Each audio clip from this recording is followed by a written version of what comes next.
Alors la communauté de communes Couserans-Pyrénées avait été à l'origine de cette démarche BIM en collaboration avec le lycée Bergès. Et là-dessus, au niveau du service des eaux du Couserans, nous avions été invités à l'époque à une journée de sensibilisation sur laquelle nous avions présenté à la fois l'existence d'une maquette numérique et la façon dont elle fonctionnait, et par ailleurs la façon dont on pouvait échanger des informations entre professionnels au travers d'une plateforme d'échange. Pour ce qui concerne la maison de Prat, donc nous avons instruit le dossier de manière classique, c'est-à-dire une demande de permis de construire, et nous savions que ce dossier-là allait être mené au travers de la démarche BIM. Et donc nous, service des eaux du Couserans, nous avions été associés sur cette démarche avec l'ensemble de cette procédure BIM.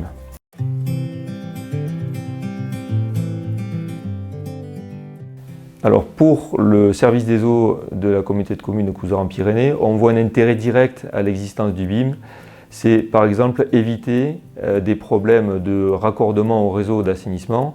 On rencontre régulièrement des situations ubuesques où on vient constater que l'ensemble des réseaux qui ont été construits doivent se raccorder sur un réseau existant, et comme ça n'a pas été anticipé, eh bien on se retrouve avec des différentes altimétries, et ce réseau gravitaire qui a été malheureusement construit en anticipation ne peut pas se raccorder gravitairement au réseau d'assainissement.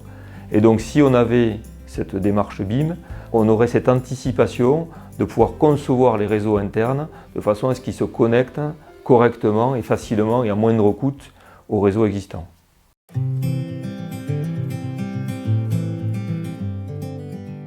Alors en termes de perspective maintenant, ce qu'on peut imaginer, c'est que le BIM aujourd'hui est en train de maturer sur la partie bâtiment. À côté de ça, on gère aussi nous des bases de données avec notre système d'information géographique où on a l'ensemble des plans de réseaux d'eau potable et d'assainissement qui sont sur un support qui est celui de notre SIG. Et donc on peut se poser la question de la compatibilité entre les deux systèmes. D'un côté le BIM qui va modéliser les réseaux intérieurs et de l'autre côté notre base de données avec l'ensemble des réseaux eau potable et assainissement qu'il va falloir connecter. Donc c'est cet interfaçage entre les deux systèmes et la compatibilité de ces deux systèmes qu'il va falloir travailler.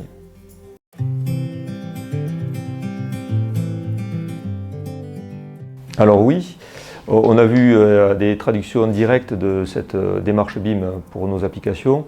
Alors on a par exemple un projet de rénovation énergétique du siège du service des eaux, sur lequel on a pratiqué une démarche BIM. Alors on a lancé une expérimentation avec le lycée Bergès, on a fait un scan de l'ensemble du bâtiment et on a travaillé justement à la modélisation de ce bâtiment pour avoir une maquette numérique de ce bâtiment et avoir une optimisation de ce projet de rénovation énergétique.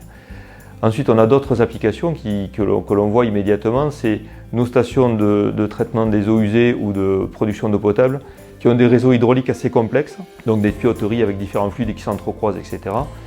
Et là-dessus, le fait d'avoir une maquette numérique établie sur une installation comme ça nous permet d'avoir une consultation assez directe et assez précise sur l'ensemble de ces prestations.